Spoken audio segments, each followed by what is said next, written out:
Meryl, on va parler aussi un petit peu de votre actualité. Vous avez 2 ouvrages récents. Le premier s'appelle Des confidences qui soignent et vous racontez dedans certains cas que vous avez pu rencontrer, certaines personnes que vous avez pu suivre. J'imagine déjà que c'est une façon d'amener les personnes à lire des choses qui peuvent leur ressembler et qui leur posent aussi des questions. Alors, il y a ça, il y a le fait que les lecteurs et les lectrices de ce livre peuvent se dire « Ah ben oui, ça me ressemble, ça me raconte quelque chose ». Parce qu'il y a déjà 2 histoires qui se ressemblent. Non, il n'y a pas 2 histoires qui se ressemblent, mais on peut se projeter. Il peut y avoir un espèce de mimétisme qui se dit ça pourrait être moi. Mais ceci étant, moi, mon but en écrivant ce livre, c'était justement de raconter les histoires les plus extraordinaires qui me sont arrivées. D'accord. Donc, ce qui fait qu'il y en a certaines où les gens peuvent se reconnaître, mais il y en a d'autres où je ne leur souhaite pas de se reconnaître parce qu'elles sont un peu particulières. Et ça me semblait important, justement, depuis 20 ans que j'exerce, de pouvoir à un moment donné dire, témoigner de ce que j'ai pu vivre. Et puis aussi, j'essaye dans le livre de pouvoir dire aussi quels ont été mes échecs.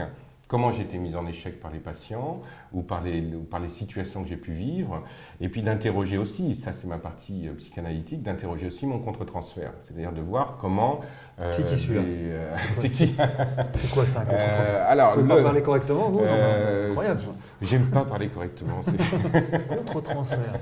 C'est-à-dire qu'en Qu'est-ce qu'un fait, contre-transfert c'est-à-dire que très rapidement, c'est-à-dire que le patient ou la patiente qui est en face de moi ou qui est allongé et qui parle et qui me raconte ses problématiques sexuelles va projeter sur moi naturellement une fonction que je vais avoir. Soit je vais être un père symbolique, une mère symbolique, un frère, une sœur, un copain ou autre. Et moi aussi, en tant que thérapeute, je vais projeter quelque chose sur le patient. C'est-à-dire que le patient va me rappeler ma sœur, mon père, ma mère ou autre. Donc, ce qui fait que dans l'espace thérapeutique, on est toujours des personnages réels, mais des personnages symboliques également, qui se rencontrent et qui se parlent et qui échangent. Donc, par rapport à certains patients et certaines patientes, moi, je me suis retrouvé dans des situations où j'ai été désarçonné, déstabilisé, j'ai pas compris, j'ai pu ressentir certaines excitations ou autres, et donc c'est de ça aussi dont je voulais témoigner dans le livre. C'est rare que les thérapeutes se permettent d'explorer ça aussi, et je trouve que c'est une force. C'est humble. Oui, mais c'est parce que ça me semblait important de faire ce travail-là et de pouvoir oui, ne pas toujours, parce que bon, c'est pas le premier livre que j'écris, et c'est vrai que dans d'autres livres, j'ai pu raconter mes réussites, mes éclats, et tout d'un coup, ça donne une image d'un espèce de super thérapeute que je ne suis pas, enfin pas toujours. Mais en même temps, c'est important aussi de pouvoir, parce que j'ai une fonction de formateur aussi, je forme beaucoup de thérapeutes. Notamment en sexothérapie. Et notamment en sexothérapie. Et ça me semblait intéressant de pouvoir aussi raconter ces histoires-là et dire, voilà ce qui arrive, et voilà aussi comment on est démuni à certains moments face aux patients. Alors j'imagine justement que vous avez, et dans un cabinet de sexothérapie, c'est sans doute souvent le cas, des choses assez étonnantes, des personnes assez étonnantes qui viennent vous voir.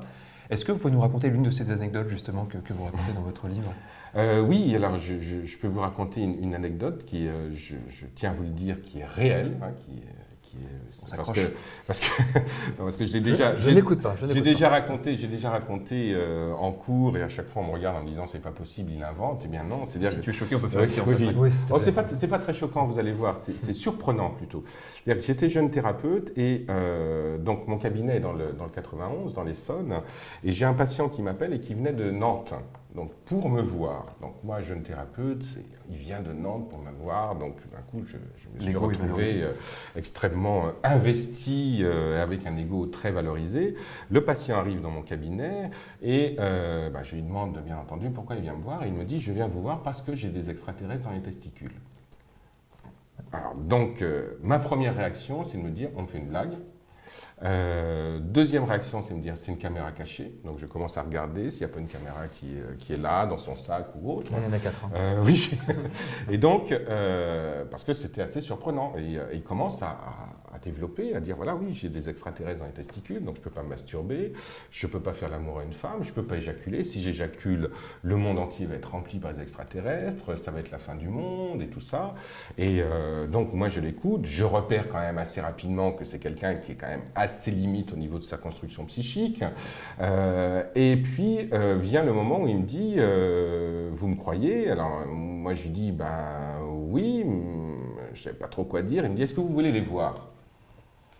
Alors je lui dis, oui, hein, c'est-à-dire qu'à un moment donné, il fallait que je réponde assez rapidement. Il me dit, écoutez, pour les voir, c'est très simple, on les voit dans mes yeux. Donc tout d'un coup, j'étais rassuré parce que je m'attendais, je me disais, ça y est, il va éjaculer sur mon bureau. Et donc il me dit, on les voit dans les yeux. Et pour les voir, il faut un miroir et vous les voyez dans le miroir. Vous voyez la construction. Donc je vais chercher un miroir dans les toilettes, je lui donne, il se regarde pendant 3-4 minutes extrêmement longues. Voilà, et puis il me dit tout d'un coup, ça y est, ils arrivent. Donc moi je regarde dans le miroir, donc je regarde ses yeux dans le miroir, il me dit, vous les voyez? Et je lui dis, non, je vois rien. Et là il me regarde, il me dit, ils sont malins. Hein. Oh, que c'est fort ça. Ouais. Et donc, ça, c'est une histoire vraie. Donc, c'était quand même l'un de mes premiers patients en sexothérapie. Ça marque, j'imagine. Et ça marque de manière très forte. Donc, j'ai fait une séance avec ce patient. Après, je me suis dépatouillé comme j'ai pu pour lui dire, écoutez, ça serait peut-être bien que vous voyiez un psychiatre. Moi, ça dépasse mes compétences et tout ça. Bon, j'avais en face de moi ce qu'on appelle un paraphrène en psychopathologie. Donc, quelqu'un qui était de structure psychotique, mais pas un psychotique vraiment déclaré. Mais bon, je l'ai renvoyé chez lui à Nantes. Voilà. Avec l'expérience, vous feriez quelque chose de différent? C'est-à-dire qu'avec l'expérience, je le verrai tout de suite, je pense, dès le début, et j'aurai sans aucun doute une autre attitude. Après, dire laquelle, je ne sais pas vraiment, mais c'est vrai que c'est vrai que maintenant, au bout de 20 ans, dès que j'ai un patient ou une patiente qui est dans une problématique sexuelle que je n'ai pas rencontrée, c'est vrai que tout d'un coup, je me mets un peu aux aguets en me disant, bon, qu'est-ce qui se passe? C'est quoi ça dont on m'a jamais parlé? J'ai eu un patient dernièrement qui s'évanouit lorsqu'il éjacule et qui est tombé dans le coma, hein, donc qui ne peut plus éjaculer. Donc voilà, je n'avais jamais eu ce genre de cas. C'est vrai que là, bon... au-delà de l'intérêt, je ne veux pas dire que j'ai une attitude d'entomologiste à regarder, bien sûr, oui. mais c'est vrai que je m'aperçois à quel point dans la sexualité, j'entends des histoires qui sont des histoires ahurissantes, comme celle-là. Il faut l'emmener chez l'ostéopathe. Hein. Oui. Celui qui tombe dans les pommes, c'est qu'il a un surplus, il doit avoir un blocage au niveau sacré qui entraîne sur l'éjaculation une décharge neurovégétative. Et hop, oui, mais j'avais pas pensé à ça. Oui. C'est-à-dire, tel qu'il me le racontait, pour moi, ça avait effectivement une dimension quasiment de malaise vagal. Oui, donc c'est ça. Donc ça vous arrive encore d'être surpris, même après 20 ans de pratique, tant mieux. Des demandes, de la vie sexuelle des personnes qui... Oui, non seulement d'être surpris, mais d'être ému aussi. C'est-à-dire qu'il y a des histoires qui sont des histoires sexuelles, qui sont des histoires extrêmement émouvantes. Et donc, bon, bien sûr, là, on est dans des choses qui ne sont pas très drôles. Hein, c'est des problèmes d'abus, c'est des situations que les patients me racontent et où je me dis, mais comment est-il possible d'avoir une vie affective, sentimentale, amoureuse, sexuelle aussi fracassée? Donc là, oui, je suis encore touché, bien entendu. Et heureusement, parce que si j'étais un peu de marbre comme ça face à l'histoire des autres, à mon avis, il faudrait que je ferme boutique. Hein. Mais c'est vrai que oui, je suis encore touché. Et je raconte ça dans ce livre. Et ça me paraissait important de pouvoir témoigner de ça. Voilà, tout comme oui, je parle beaucoup de mes interrogations dans ce livre et de ce genre d'histoire. Justement, le fait, je reviens sur un point qu'on avait évoqué ultérieurement, c'était le fait qu'il y avait maintenant de plus en plus d'hommes qui venaient consulter. Est-ce que c'est en parallèle avec l'éventuelle émancipation et l'ouverture de la femme, avec ce fameux adage en disant il n'y a pas de femmes frigides, il n'y a que des hommes maladroits.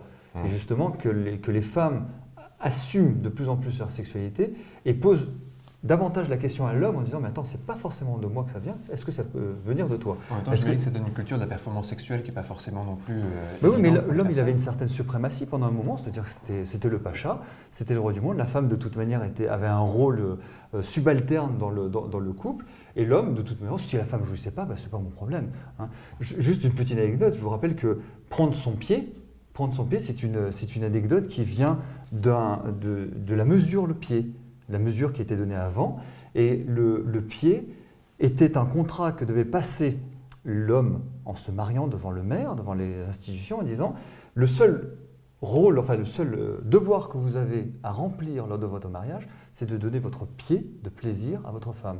La femme, elle est avilie jusqu'à ce pas, mais la femme devait exiger, et c'était un droit de divorce, de rupture, que l'homme donne son pied de plaisir, donc d'où prendre son pied. Et je ne sais pas pourquoi je disais ça, mais en tout cas... On va y revenir après.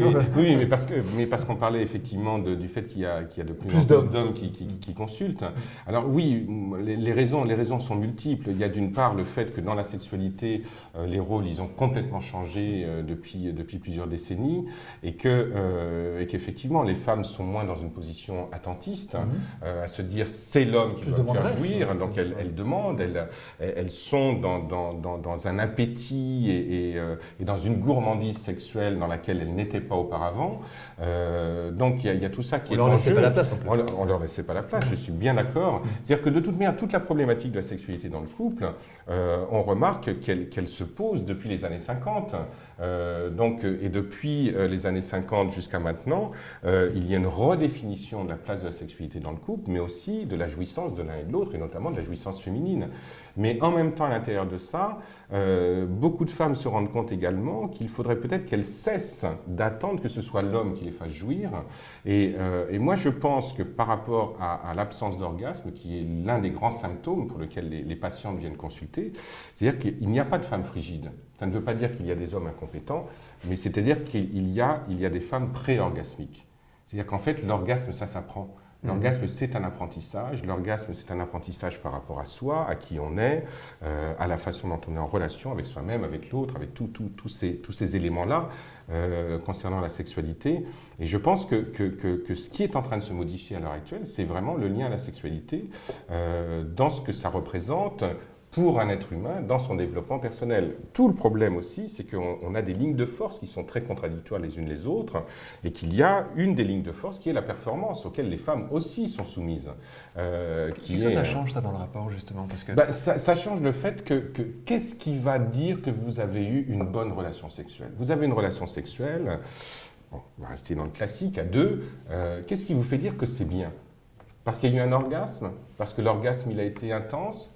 Quelle intensité détermine que c'est une bonne relation sexuelle ou pas? C'est-à-dire que la plupart du temps, les gens sont dans des baromètres de performance, dans des baromètres quantitatifs. Alors qu'en fait, petit à petit, moi j'ai beaucoup de patients qui sont en train de se rendre compte qu'une relation sexuelle réussie, c'est une bonne rencontre émotionnelle. C'est une rencontre émotionnelle forte et profonde. C'est une alchimie, bien sûr. Et que par rapport à ça aussi, que l'orgasme, bien entendu, c'est important, mais qu'en même temps, ce n'est pas forcément le plus important. Et que la pénétration, bien sûr, c'est important, mais ce n'est pas forcément le plus important. Et que là, les couples, petit à petit, sont en train de modifier leur rapport à la sexualité pour mettre en avant la qualité de la rencontre émotionnelle. Et je dirais que moi, mon travail, c'est de les amener, s'ils veulent y aller, bien entendu, ça je les force pas, à se rendre compte que la sexualité, elle est sur ce terrain-là. Et dès qu'on est sur ce terrain-là, là, c'est beaucoup plus ouvert, on a moins l'espèce de diktat de la performance qui est en place, et on est plus dans l'instant présent. Parce que c'est ça qui est important. de la liberté dans la réaction. Exactement. Du coup, vous faites le lien quand même, il faut un bon acte mécanique et un bon acte psychique. Bien sûr, il faut les deux. Les deux vont. Il ne suffit pas juste, permettez-moi l'expression, de tirer un coup, ou bien d'avoir un amour strictement platonique pour être heureux. La chimie des deux fait que l'acte sexuel sera de bonne qualité. Bien entendu, c'est-à-dire que de toute manière, avoir un orgasme, c'est quelque chose mécaniquement de très facile, surtout avec les sextoys performants qu'il y a à l'heure actuelle. Mais la question qui se pose, c'est pas la question de la quantité orgasmique, c'est la question de la qualité orgasmique. La bonne pile. Et la qualité orgasmique, elle se fait effectivement dans la qualité de la rencontre. Donc oui, c'est tous ces éléments-là qui doivent être mis ensemble, bien entendu. Il y a un deuxième ouvrage que vous sortez, qui s'appelle Femmes épanouies. Je crois que ce n'est pas la première fois que vous écrivez sur la sexualité féminine. Quel est le message de cet ouvrage? Parce que je crois qu'on est quasiment dans le thème là déjà. Le message de cet ouvrage, d'une part, c'est de démontrer que la sexualité féminine est une sexualité qui est en évolution avec l'âge. C'est-à-dire que les 2 tiers du livre sont sur ce que j'ai appelé les âges sexuels de la femme. Alors, c'est lié à mon travail, à mon cabinet, mais j'ai aussi mené une enquête. Alors, une enquête qui vaut ce qu'elle vaut, mais quand même qui existe auprès de 150 femmes à qui j'ai posé un certain nombre de questions sur le concept de sexualité épanouie. Et c'est très intéressant de voir ce qu'elles m'ont répondu. Donc, des femmes qui ne sont pas dans mon cabinet. C'est-à-dire qu'il y a mes patientes et puis il y a cette enquête-là. Et donc, le bouquin rend compte de ça, et notamment du fait que la sexualité, c'est une évidence, mais encore faut-il pouvoir la travailler, à 60 ans n'est pas la même qu'à 20 ou qu'à 25, et que ça, statistiquement, de toute manière, les femmes découvrent aussi la qualité orgasmique après 40 ans, la plupart du temps. Et donc, je parle de tout ça à travers ce que les femmes m'ont répondu dans cette enquête, et puis à travers ce que j'entends aussi dans mon cabinet. Et donc, je pars du principe qu'une femme épanouie sexuellement, c'est pas une femme qui jouit beaucoup, c'est une femme qui jouit bien en fonction de critères qui sont les siens et qui sont en lien avec ses valeurs et ses croyances. Non sociales. Non sociales. Ouais. Donc, deux ouvrages, Ces confidences qui soignent et Femmes épanouies, à quelle édition? Alors, ces confidences qui soignent sont sorties chez Bussière, aux éditions Bussière, et Femmes épanouies, c'est aux éditions Payot. Merci beaucoup Alain. Merci à vous. Bonne sexualité. Merci, à vous aussi, à tout le monde. Oui.